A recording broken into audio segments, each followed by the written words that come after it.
the Lord of Lords, you're the King of Kings, you're a mighty God, Lord of everything. You're Emmanuel, you're the great I am, you're the Prince of Peace, who is the Lamb. You're the living God, you're my saving grace, you will reign forever, ancient of days. You are Alpha, Omega, beginning and end.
हाथ को झुकाइए। जिस नाम से शैतान डरे, उस नाम की जय जय करे। जिस नाम से जमाना झुके, उस नाम को सलाम करे।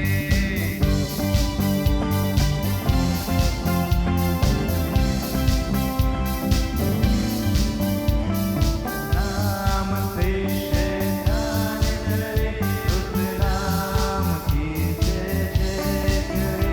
जिस नाम से ज़माना झुके, उस नाम को सलाम करे। ओ जिस नाम में है ज़िंदगी, यीशु है वो नाम। ओ जिस नाम में है बंदगी, यीशु है वो नाम। ओ यीशु तेरा नाम सबसे ऊंचा है। यीशु तेरा नाम सबसे ऊंचा है। यीशु तेरा नाम सबसे ऊंचा है। यीशु तेरा नाम सबसे ऊंचा है। यीशु तेरा नाम सबसे ऊंचा है।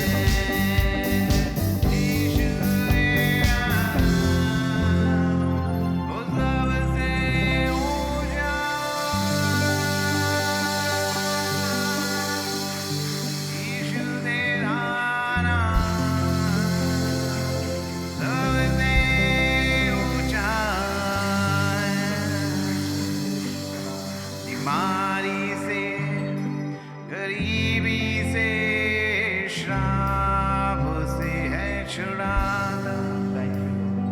वो नाम है जो अंधों को रोशनी भी है देता। इस नाम में है मुक्ति, जिस नाम में है शक्ति, जिस नाम में है शांति, देता वो नाम चंगा। जिस नाम में है जिंदगी, यीशु है वो नाम। जिस नाम में है बंदगी, यीशु है वो नाम। यीशु तेरा नाम वो सबसे ऊंचा है। ओ यीशु तेरा नाम सबसे ऊंचा है। ओ यीशु तेरा नाम सबसे ऊंचा है। यीशु तेरा नाम वो सबसे ऊंचा है। मैं सम्मिलित हो सके। लहू लहू यीशु का लहू, गुनाहों से हमको धोता है। लहू लहू यीशु का लहू, गुनाहों से हमको धोता है। मसा मसा मसीह का मसा, मसा मसा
आज की सुबह एक बार फिर से हम अपने प्रभु का बहुत ही धन्यवाद करते हैं कि हम मिलेंगे बादलों पर। कई बार हम सोचते हैं कि हम पर्सनली प्रेयर में जब थोड़ा सा बैठते हैं और जब चर्च में एक अच्छे विश्वासियों के साथ जब हम मिलकर संगति करते हैं और जब हम प्रभु की बातें करते हैं तो हम इतने आनंदित हो जाते हैं, तो वो पल को सोचना ही कि हम मिलेंगे बादलों पर। हालेलुया! कितनी अच्छी बात है कि उसने आपको बचा लिया है कि आप उससे मिलेंगे बादलों पर। हालेलुया! हम धन्यवाद करते हैं। हालेलुया! और दूसरा मुझे बहुत अच्छा लगता है ये कि वो उसने लिखा है कि वो हमारे लिए एक मकान बना रहा है। परमेश्वर का इतना धन्यवाद हो तो आप सोचो, हम परमेश्वर के प्रति जैसा वो हमारे लिए विश्वास योग्य है अपनी प्रतिज्ञा और अपने वायदों को पूरा करने के लिए, तो आपको और मुझको कितने विश्वास योग्य होना चाहिए। हालेलुया! हम प्रभु का बहुत धन्यवाद करते हैं। आइए मेरे साथ, आज मैंने इस प्रार्थना को रीमा बनकर ये प्रार्थना मेरे पास आया, और मॉर्निंग के समय में जब मैं प्रार्थना के बाद बाइबल पढ़ती हूँ तो हमेशा कहती हूँ आज आप मुझसे बोलना और बातचीत करना। और इतना मुझे परमेश्वर ने विश्वास और आशा से भरा और ऐसा अंगीकार मैंने किया। मैं अपने प्रभु का बहुत धन्यवाद करती हूँ। हम सचमुच में परमेश्वर की पवित्र उपस्थिति में उठने बैठने और चलने के लिए बुलाए गए हैं। हालेलुया! सुबह से लेकर कई बार जब तक चर्च नहीं छूटेगा तब तक सोचो हम सुबह से सिर्फ प्रभु के हुजूरी में ही रहते हैं। और प्रभु का बहुत धन्यवाद हो उसकी इस अच्छी बुलाहट के लिए। मैं अपने प्रभु का बहुत बहुत धन्यवाद करती हूँ। हालेलुया! निरंतर हम अपनी प्रार्थनाओं में आपको याद करते हैं और बहुत ज़्यादा प्रार्थना कर रहे हैं कि इन दिनों में आपके बर्तन कभी खाली नहीं होना चाहिए। आपके बर्तनों को पवित्र आत्मा से भरना है, जीवन के जल से भरना है। हालेलुया! जितना अधिक आप संसार से भरे रहेंगे, संसार की बातें आपके अंदर भरी रहेंगी, तो उस नदी को बहुत मुश्किल होगा आपके अंदर समाने के लिए। इसलिए बाइबल कहती है कि हमें खाली बर्तनों को ही भरा जाता है। हालेलुया! सो हम परमेश्वर का बहुत धन्यवाद करते हैं। परमेश्वर ने हमें चुना है और निकाला। आइए इस भजन संहिता की पुस्तक उसका 61 अध्याय को हम निकालेंगे। 61 बहुत अच्छी प्रार्थना है और इसे याद कर लीजिए। बाइबल में अगर आप में से बहुतों को प्रार्थना करना नहीं आता है और आपका मन बहुत विचलित होता है, ऑफिस में है ना, हर जगह कंपटीशन है ना, जितने भी हमारे भाई लोग हैं, जवान बच्चे हैं, हाँ, इस संसार में आपको बहुत ज़्यादा स्कूल कॉलेज कंपटीशन तो शुरू से है और मुझे बहुत पसंद भी है। मैं बहुत पसंद करती हूँ। संसार में, स्कूल में हमें ऐसा लगता है, कॉलेज में हमें ऐसा लगता है कि उस दौड़ में मुझे आगे होना है, स्कूल में मुझे वो आगे होना है क्योंकि वो स्कूल है। परंतु चर्च में कंपटीशन नहीं होता है। हालेलुया! चर्च में हम बाय ग्रेस, है ना, प्रभु के अनुग्रह के द्वारा, हालेलुया, ये प्रभु का अनुग्रह है। सो कंपटीशन चर्च के अंदर नहीं, पर हाँ संसार में आपको और मुझको किसमें कितना है दम। तो संसार में उतना दम नहीं है जितना मसीह की देह में दम है।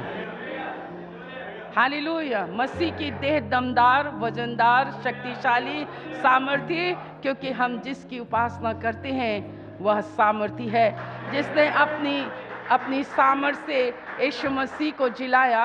उसी ने मुझसे वायदा किया है कि मैं उसी सामर्थ से तुम्हें जिलाऊंगा, बचाया जाऊंगा। सीखना है, आपको सीखना है, आपको सीखना है। आप अपने शत्रु से तभी बचाए जा सकते हैं जब आपने अपने अंदर इस बात को ठान लिया है, ना दाएं ना बाएं ना ऊपर ना नीचे, कहीं नहीं, किसी को भी अपना शरण नहीं मानना। जैसे इन दिनों में बहुतों का धन ईश्वर है। आप ऐसा सोचते हैं कि बहुत ज़्यादा धन अर्जित कर लेने से आप बहुत सुरक्षित हो जाएंगे। नहीं, मैं ये नहीं कह रही हूँ कि हमारे पास धन नहीं होना चाहिए, पर धन के ऊपर भरोसा, अत्यधिक धन आपको परमेश्वर के ऊपर से भरोसा रखने से आपको हटा देता है। सबसे पहला ध्यान आपका परमेश्वर की ओर ना जाकर आप कहीं और चले जाते हैं। नहीं, तू ही मेरा शरण स्थान होगा, तू ही मेरे छिपने का स्थान होगा। कहता है उस चट्टान पर चढ़ना, कहता है हाँ प्रभु, ऐसी ऐसी परिस्थितियों में विश्वास करना मुझे बहुत कठिन लगता है। अपनी निर्बलता भी बताता है, इसमें लिखा ना, और शत्रु से जो चट्टान मेरे लिए ऊंची है, जो विश्वास के साथ अपने आप को सुरक्षित देखना, क्योंकि वो हाथ पैर मारने वाला नहीं था, वो बिल्कुल शाऊल की तरह हरकत करने वाला नहीं था, ना अबशालोम की तरह हरकत करने वाला था। सच में परमेश्वर के लोग ऐसे ही होते हैं। आप उनके को बताएंगे ना, फलाना आपके विरोध में ऐसा कर रहा है, फलाना आपके विरोध में ऐसा कर रहा है, तो मैं कह हमें क्या करना पड़ेगा? तो हम क्या कर सकते हैं? हम तो कुछ नहीं कर सकते हैं, क्योंकि हम तो बंधे हुए हैं। हमें तो संसार के तौर तरीकों को तो अपनाना ही नहीं है। दाऊद, ये कठिन है प्रभु कि मैं भाला ना लूं, मैं हथियार ना लूं, पर उस चट्टान पर चढ़ना, ऐसे विश्वास करना, ऐसा भरोसा करना। सुनिए भाई लोग, सुनिए, दुनिया में बहुत से ऐसे न्यूज़ आपको मिल रहे हैं, बहुत सी ऐसी बातें हैं मिल रही हैं, आपकी नौकरी, आपका बिजनेस, है ना, नहीं, पर आप हमेशा याद रखना, आप मिस्र के नहीं हैं। मिस्र ने आपको बिजनेस नहीं दिया है, मिस्र ने कंपनी नहीं खोली है। मेरा यहोवा परमेश्वर, हालेलुया, मुझे ऊंचे पर रखने वाला मेरा परमेश्वर है। इस पृथ्वी पर अधिकार देने वाला मेरा परमेश्वर है। इस पृथ्वी पर फलाने फुलाने वाला मेरा परमेश्वर है। हालेलुया, मेरी घटी मेरी कमी को पूरा करने वाला मेरा परमेश्वर है। हालेलुया, हालेलुया, मैंने अपना शरण तुझे ही माना है, और ये बेरोजगारी, ये महामारी, ये कमी, ये घटी, ये मंदी, ये नौकरी से निकाला जाना, नौकरियों से कम करना, ये करना वो करना, ये पृथ्वी श्रापित है। अरे श्रापित है उनके लिए, पर आशीषित है हमारे लिए। हालेलुया। सो मैं तो तेरे ही तंबू में बना रहूंगा, तुझे ही अपना शरण स्थान मानूंगा, और मेरे भाग में तो वो चीजें हैं जो तूने अपने डरवैयों को दी है। हालेलुया। इतना विश्वास पवित्र आत्मा के द्वारा आपको और मुझको मिलता है। हालेलुया। और सच बात है कि जीवन में प्रभु की मुट्ठियों के समान इस पृथ्वी में किसी की मुट्ठी नहीं है। हालेलुया। तो जब कभी बोले नहीं, आप ही मुझे दीजिए, हालेलुया, क्योंकि उसका देना बड़ा उदारता से होता है। हम प्रभु का बहुत धन्यवाद करते हैं, उसने बचाया है मुझको, वो है बड़ा मेहरबान। हालेलुया। किस किस से बचाया है आपको मालूम भी नहीं है मेरे प्रियो। 2.5 साल तो हमारे यूं ही निकल गए, बिल्कुल आनंद से। बाकी का समय तो इससे और भी ज़्यादा आनंद से निकल जाएगा। हालेलुया। परमेश्वर का वचन आप तक और मुझ तक है। परमेश्वर ने मुझे विश्वास योग्य समझकर, पौलुस यीशु मसीह के परमेश्वर पिता का धन्यवाद करता है। आपका हृदय अपने यीशु मसीह के परमेश्वर पिता के प्रति धन्यवाद है। उसने मुझे विश्वास योग्य समझकर मुझे ये सेवा दी है। विश्वास योग्य समझकर उसने अपना नाम आपके ऊपर प्रकट किया है। विश्वास योग्य समझकर उसने आपको, आपके घराने को अपने लहू से मोल लेकर खरीदा है। उसकी लालसा ये रखता है, वो तीमुथियुस के लिए एक लालसा रखता है। हम भी अपने परमेश्वर के लिए, ऐसे घरानों के लिए हम एक लालसा रखते हैं कि हमारे परमेश्वर ने जैसे हमें विश्वास योग्य समझकर ये नाम दिया, ये सेवा दी, हम भी ये चाहते हैं कि आप अपने परमेश्वर के लिए ये विश्वास योग्य रहें। हालेलुया। आपको मालूम है परमेश्वर हमेशा लोगों को परखता है। परख ऐसी नहीं होती है कि ऐसा नहीं, परमेश्वर के द्वारा जब हम परखे जाते हैं तभी आप और मुझे परमेश्वर अपनी सेवा के लिए चुनता है। हमें परख में हमेशा पास होना है, हमें पास होना है मेरे प्रियो, जब परमेश्वर आपको मुझको परख। पर जब परमेश्वर ने मुझे चुना, प्रभु ने मुझे चुना, परमेश्वर ने मुझे बुलाया। आपको पता है 2:30 बजे रात को, 3 बजे रात को, 2 बजे रात को, 1 बजे रात को लोग आपस में ही रहते थे और हमारे घर की संकली खटखटाई जाती थी। सिर्फ एक ही बात बोला जाता था कि हमें दीदी से काम है। और मेरी प्यारी माँ बहुत अच्छी, वो कभी भी नहीं कहा उन्होंने ऐसा। वो जो मेरे पास आती थी और मुझसे कहती थी कि तुमसे कोई प्रार्थना कराने आया है। और जैसी मम्मा का ये कहना कि तुमसे कोई प्रार्थना कराने आया है, मैं नहीं समझती थी। पर आज जब मैं इन बातों की स्टडी परमेश्वर मुझसे कर रहा है, मुझे सिखा रहे हैं, तो मुझे वो सारी बातें याद आती हैं जो एक परख के तौर पर मेरे जीवन में थी कि मैं नींद से प्रीति ज़्यादा रखती हूँ। उठना मुझे पसंद है, उठकर आना पसंद है। एक बार जब इंसान उठ जाता है फिर वो दोबारा सोता नहीं है और दूसरे दिन उसको स्कूल भी जाना होता है। पर शायद मेरे परमेश्वर ने मुझे देखा, ये माथा में सिकन आया कि हम कई बार कहते हैं ना, भाई क्या मम्मी आप ही कर दो, ये क्या मम्मी आप उनको भगा नहीं सकते हो, आप उनको ये कर नहीं सकते हो। परंतु मेरे प्रियो, मेरा उठना मेरे प्रभु ने देखा होगा, मेरे मन का अभिप्राय, मेरे मन की लालसा देखी होगी, मेरे मन की खुशी देखी होगी, मेरे मन का आनंद देखा होगा, किस भावना से मैं उठी और किस भावना से मैंने उनके लिए प्रार्थना किया। और दूसरे दिन मेरे प्रियो ऐसे ऐसे न्यूज़ मुझे मिलते थे कि मैं एकदम अवाक रह जाती थी कि ये कैसा है। चंगाई का वरदान है ना, सामर्थ का वरदान आपको और मुझको। देखो ये कितनी अच्छी बात है। आप मेरे साथ आश्चर्य कर्म के लिए बाइबल इस बात को कहती है कि परमेश्वर का वचन मत्ती 7 और उसके 22 और 23 को पढ़ेंगे। मैं जब पहली बार इस वचन को मैंने पढ़ा और परमेश्वर जब मुझे इस वरदान के द्वारा बहुतायत से इस्तेमाल, आज भी मैं परमेश्वर का बहुत धन्यवाद करती हूँ कि यीशु मसीह की आत्मा मेरे अंदर है। यीशु मसीह ने कहा ना, मैं अपने परमेश्वर का धन्यवाद करता हूँ कि वो सर्वदा मेरी सुनता है। तो मैं भी इस बात के लिए हमेशा अपने प्रभु का धन्यवाद करती हूँ कि वो सर्वदा मेरी सुनता है। हालेलुया। दिल से प्रार्थना करती हूँ, दिल से आशीष देती हूँ, मैं इतना जानती हूँ। हालेलुया।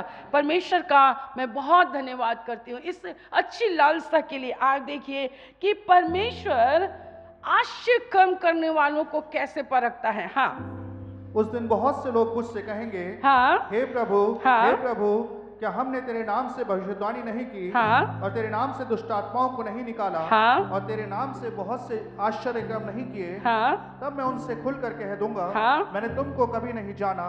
परमेश्वर ऐसे आश्चर्य कर्म करने वालों से कभी खुश नहीं हुआ।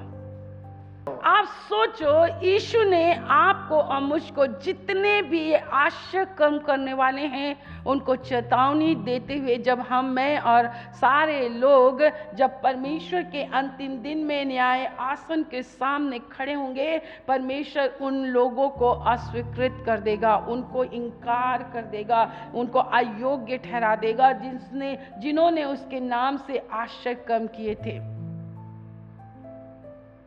मालूम क्यों? क्योंकि उन्होंने अपना जीवन में पाप करना नहीं छोड़ा। उन्होंने उनका जीवन उन्होंने पाप में व्यतीत किया।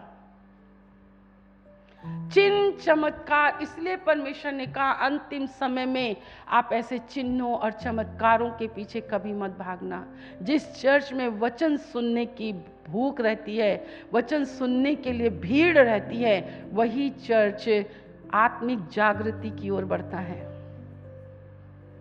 मैं परमेश्वर का बहुत धन्यवाद करती हूँ मेरे प्रियो। अगर आपके अंदर वचन को जानने, वचन को समझने, इसका मतलब यही है, परमेश्वर आपके मेरे मन की, आप सोचो, चिन्ह चमत्कार करने वालों का ये हाल होगा, तो जिनके जीवन में चिन्ह चमत्कार किए जाते हैं उनका क्या हाल होगा।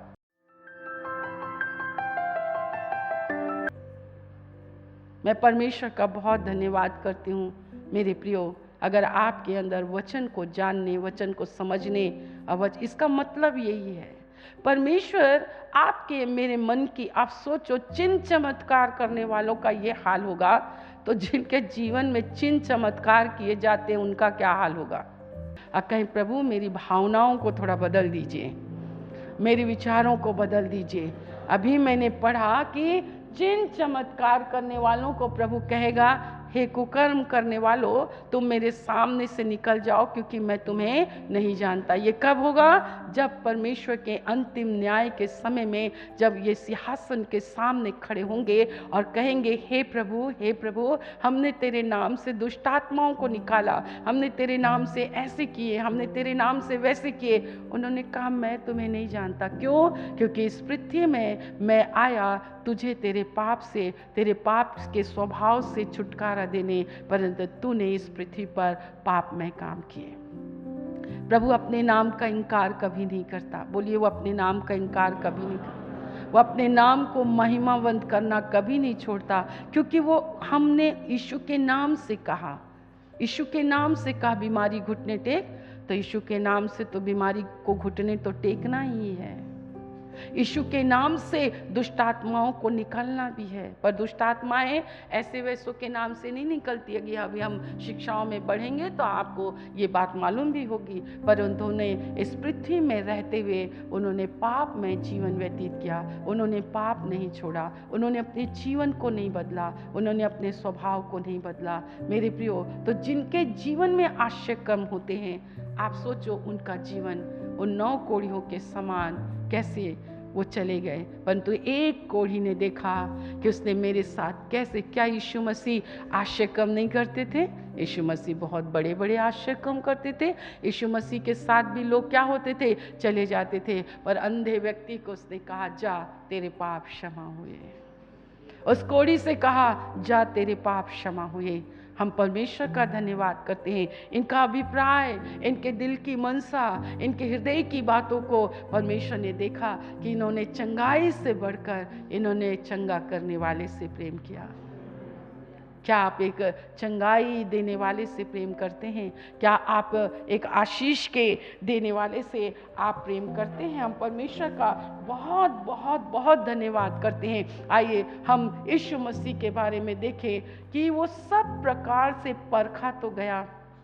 इब्रानियों की पुस्तक उसका 4 अध्याय और उसका 15 वचन में क्या लिखा हुआ है? हाँ, क्योंकि हमारा ऐसा महायाजक नहीं हाँ, जो हमारी निर्बलताओं में हमारे साथ दुखी ना हो सके, हाँ, वरन वो सब बातों में हमारे समान परखा तो गया, हाँ, तो भी निष्पाप निकला। हमारे समान परखा तो गया, परंतु क्या हुआ? वो हाँ, यीशु मसीह के बारे में आपको इतनी उसकी आराधना क्यों करनी चाहिए? उसका इतना आदर क्यों करना चाहिए? उसका इतनी ज़्यादा उपासना उसकी क्यों करना चाहिए? आइए पढ़ो, वो हमारे समान, हाँ, क्योंकि हमारा ऐसा महायाजक नहीं जो हमारी निर्बलताओं में हमारे साथ दुखी ना हो हाँ? सके, वरन वो सब बातों में हमारे समान परखा तो गया, तो भी निष्पाप निकला। निष्पाप निकला। हालेलुया।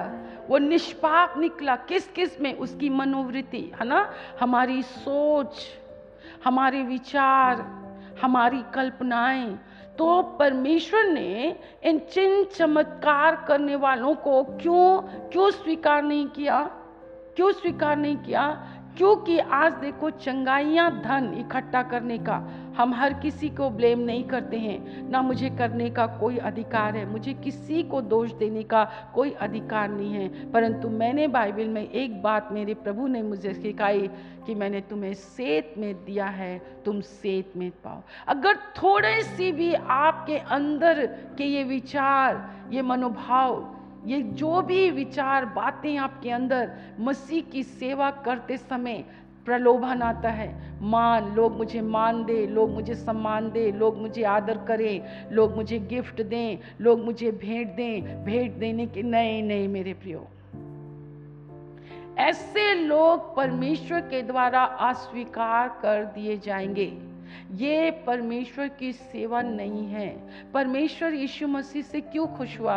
बाइबल भी कहती है, मत्ती अगर 3 में करें तो परमेश्वर के राज्य की बातें पहले बताया, उसने उपदेश दी, उसने वचन दिया और लिखा है कि जितने भी बीमार आए उन बीमारों को यीशु मसीह ने चंगाई दी, परमेश्वर ने उनको चंगा किया। जब यीशु मसीह चंगाई दे रहे थे तो वो भी हमारे समान परखे गए थे। जब आप प्रार्थना करते हैं, किसी भी मनुष्य के लिए प्रार्थना करते हैं, आप किसी मनुष्य को प्रभु के बारे में बताते हैं, आप परमेश्वर के पास आते हैं, इंसाफ का तराजू परमेश्वर के पास है।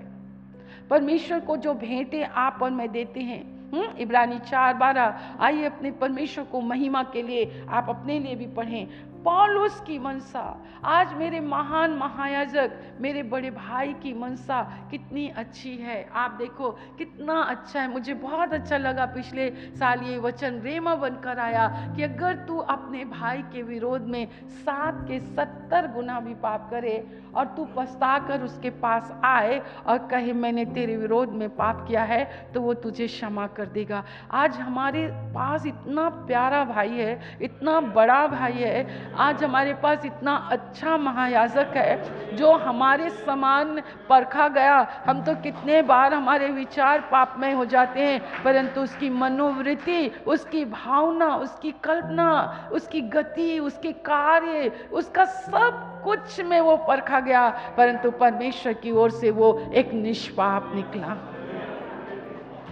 क्या ऐसा प्रभु हमें कहीं मिल सकता है? क्या ऐसा प्रभु हमें कहीं मिल सकता है? मेरे पास, ओ प्रभु, हम आपका इतना धन्यवाद करते हैं। हालेलुया। सो हमारे प्रभु की भी मनसा यही है। हम चर्च का सर यीशु मसीह है। उसने कहा जैसे मेरा सर है, मसीह मेरा परमेश्वर, ओ मेरा परमेश्वर मेरे लिए सब कुछ है, वैसे ही यीशु मसीह आपके और मेरे लिए भी कहता है जब कभी तुम मेरे साथ संगति करते हो तो मेरे साथ एक हो जाओ। जैसे मैं और मेरा पिता एक हैं, जैसे मेरी भावना कुछ नहीं है, जैसे मेरे विचार कुछ नहीं है, मेरी इच्छा कुछ नहीं है, पर जो कुछ मैं अपने पिता से सुनता हूँ, जो बातें मेरा पिता मुझसे कहता है, मैं वही करता हूँ। और यीशु मसीह की मनसा और इच्छा आपके और मेरे लिए भी यही है कि हम वही करें जो हमारा परमेश्वर चाहता है। इब्रानी 4:13। हाँ। सृष्टि की कोई वस्तु उससे छिपी नहीं है, हाँ। वरन जिससे हमें काम है उसकी आंखों के सामने सब वस्तुएं खुली और प्रकट हैं। हाँ। इसलिए जब हमारा ऐसा बड़ा महायाजक है जो स्वर्गों से होकर गया, अर्थात परमेश्वर का पुत्र यीशु, हाँ। तो आओ हम अपने अंगीकार को दृढ़ता से थामे रहें, क्योंकि हमारा ऐसा महायाजक नहीं जो हमारी निर्बलताओं में हमारे साथ दुखी ना हो सके, हाँ। वरन वो सब बातों में हमारे समान परखा तो गया, हाँ। तो भी निष्पाप निकला। इसलिए आओ हम अनुग्रह के सिंहासन के निकट याव बांध कर चलें कि हम पर दया हो। हालेलुया।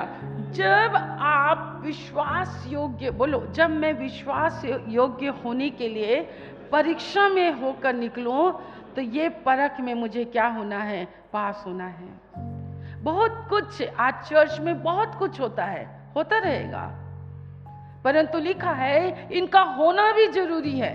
इन क्लेशों का होना जरूरी है, उपद्रव का होना जरूरी है, इन पतझड़ों का होना जरूरी है, बहुत सी ऐसी भयानक बातों का होना भी जरूरी है, ताकि खरे लोग दिखाई दे पड़े। आपकी खराई कैसे पता चलेगी?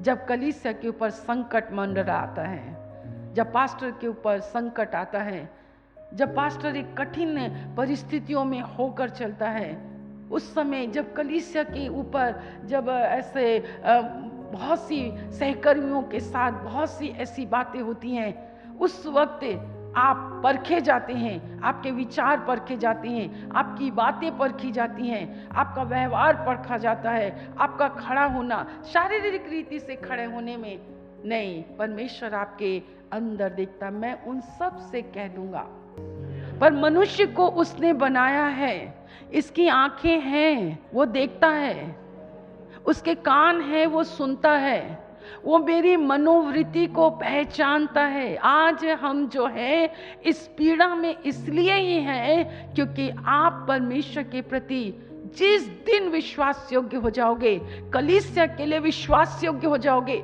अपनी बुलाहट के लिए विश्वास योग्य हो जाओगे, मसीह की सेवा के लिए आप विश्वास योग्य हो जाओगे, प्रभु कभी नहीं कहेगा कि मैं तुम्हें नहीं जानता। प्रभु कभी नहीं कहेगा कि तुम यहाँ से चले जाओ। नहीं मेरे प्रियो, बाइबल इस बात को कहती है 32,000 लोगों में उसने 10,000 को चुना, उसमें से भी 300 लोग जो थे, तो बाइबल के अकॉर्डिंग 300 लोग परमेश्वर के। सो परमेश्वर आपके और मेरे लिए एक बहुत गहरी लालसा रखता है। उसने कहा मैं विश्वास योग्य हूं, इसलिए तुम्हें भी मेरे प्रति एक विश्वास योग्य होना जरूरी। देखो रोमन्स की पुस्तक उसका 15 अध्याय और उसके 3 वचन में परमेश्वर का वचन क्या कहता है। परीक्षा के दौरान आपको विश्वास योग्य होना है। कि मसीह ने अपने आप को प्रसन्न नहीं किया। मसीह ने अब सबसे बड़ी प्रॉब्लम चर्च में यही होती है, सहकर्मी हो वो उनमें यही होती है। चर्च में मसीह से हमें ये सीखना है, यीशु मसीह से आपको और मुझको ये सीखना है कि उसने पौलुस से हमें ये सीखना है, पौलुस तीमुथियुस को ये सिखा रहा है ना। हम परख विश्वास योग्य होने के लिए जब आपकी परीक्षा परखे जाने के लिए हो तो अपने परमेश्वर से कहें कि प्रभु आप मुझे सामर्थ्य देना कि मैं आपकी दृष्टि में क्या रहूं, विश्वास योग्य रहूं। प्रभु आपकी भावनाओं को देखता है, परमेश्वर आपके विचारों को देखता है। आपको इसको बात को समझना है, आपको समझना है। परमेश्वर ऊपरी ऊपरी बातों से आपको और मुझको खुश कभी नहीं होना है। हाँ पढ़ेंगे हम, क्योंकि मसीह ने अपने आप को प्रसन्न नहीं किया। हाँ? पर जैसा लिखा है तेरे निंदकों की निंदा मुझ पर आ पड़ी। हाँ? जितनी बातें पहले से लिखी गई हाँ? वे हमारी ही शिक्षा के लिए लिखी गई हैं। हाँ? कि हम धीरज और पवित्र शास्त्र के प्रोत्साहन द्वारा आशा रखें। हाँ? धीरज और शांति का दाता परमेश्वर तुम्हें ये वरदान दे हाँ? कि मसीह यीशु के अनुसार आपस में एक मन रहो। मसीह यीशु के अनुसार आपस में एक मन रहो, ताकि तुम एक मन हाँ? और एक स्वर में हाँ? हमारे प्रभु यीशु मसीह के पिता परमेश्वर की स्तुति करो। देखिए बाइबल क्या कहती है, आपका विचार क्या कहता है, आपकी भावना क्या कहती है, आपकी सेवा क्या कहती है।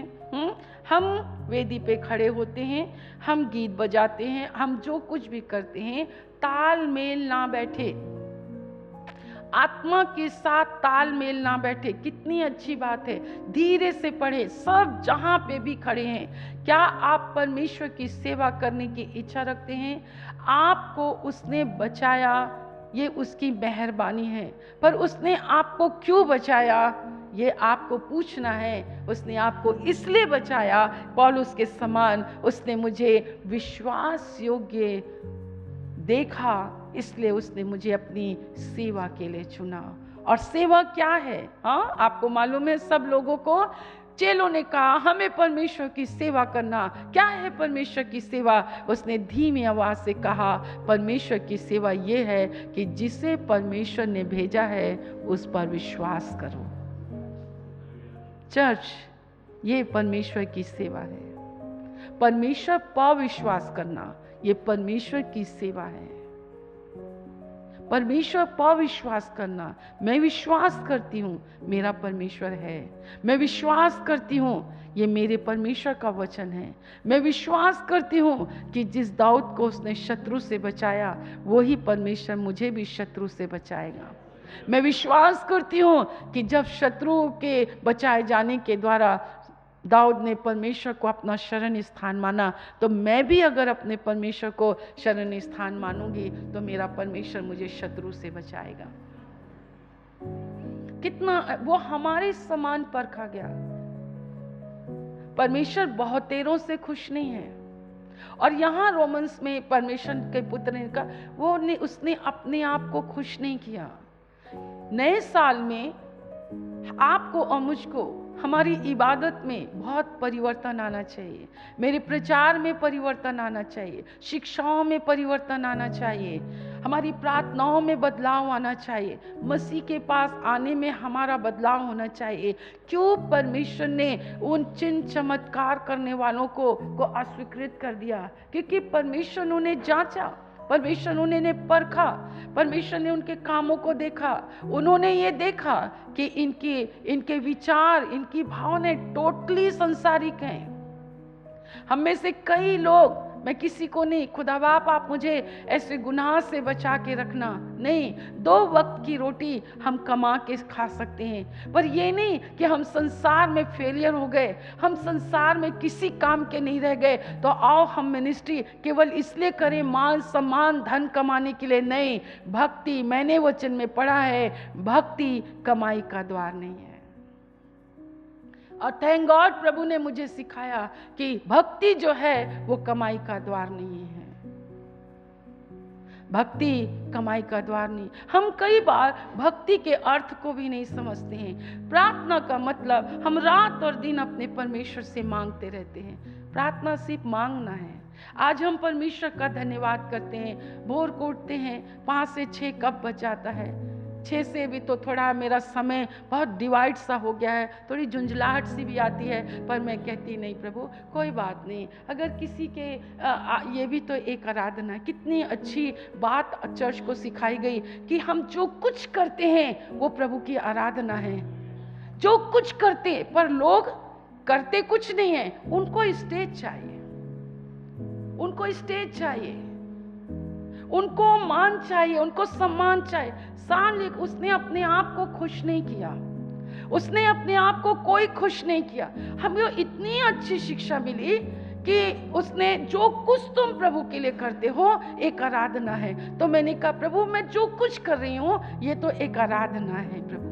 जो कुछ मैं कर रही हूँ, यदि मैं किसी का सहयोग कर रही हूँ तो एक आराधना है प्रभु। अगर मैं अपने से छोटों के साथ मिलकर कंधे से कंधे मिलाकर मैं काम कर रही हूँ तो एक आराधना है प्रभु जी। मैं अपने आप को ऊंचे पर ना रखकर मैं नीचे लेकर आ रही हूँ, ये भी तो एक आराधना है। जो आशीषें हमने आपसे मांगी है प्रभु, उस आशीषों की रक्षा रखवाली करना भी, साफ सुथरा करना भी तो एक आराधना है ना प्रभु।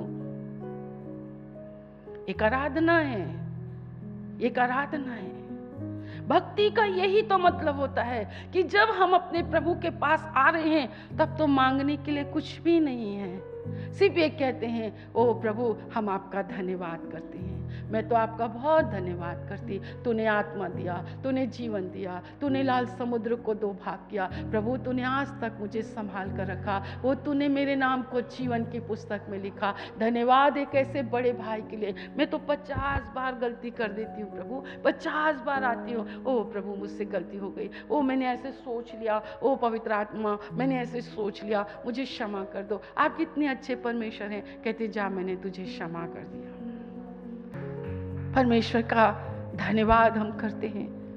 हालेलुया, कितना अच्छा परमेश्वर है हमारे पास, कितना एक भला परमेश्वर है हमारे पास, जो सिर्फ और सिर्फ आपकी और मेरी भलाई को छोड़ वो बुराई के बारे में कभी नहीं सोचता,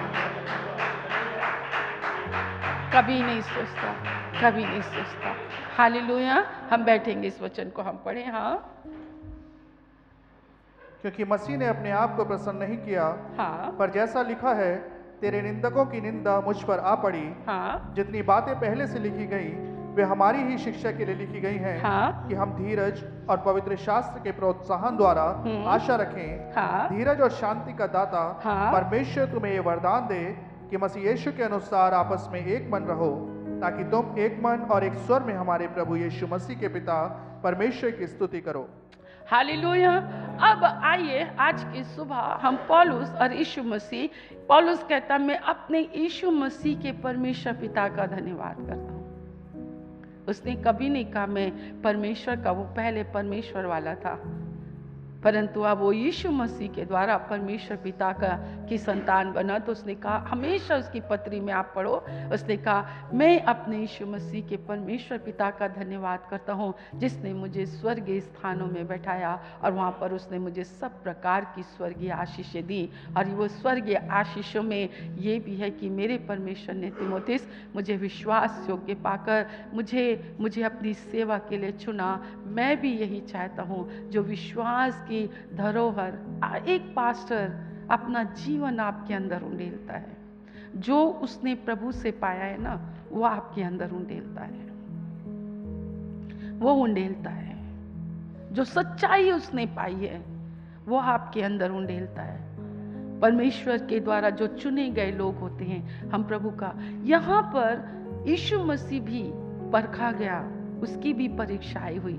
और हर बार आप देखो, हर जगह में, हर स्थान पर जब वो परखा गया, उसकी भावनाएं, उसके विचार, उसके कार्य, है ना, किसी भी बात में, मुझे गतसमनी का वो बाग, मुझे उनकी प्रार्थना, मैं आज सोच रही थी सुबह जब मैं इस वचन को पढ़ रही थी, तो मैंने कहा प्रभु 30 साल से पहले, है ना, उनके जन्म से पहले उनके विषय में भविष्यवाणी हो गई थी कि उसका जन्म होगा, लोगों के पापों को उठाने के लिए, लोगों को उनके पापों से उद्धार देने के लिए उसका जन्म होगा। पाप की मजदूरी कितनी भयानक। कभी कुछ छोटे बच्चों को मैं स्टडी करा रही हूँ, तो मैं अपनी बातों में कहा उन बच्चों के अंदर मैं ये बात डालूं।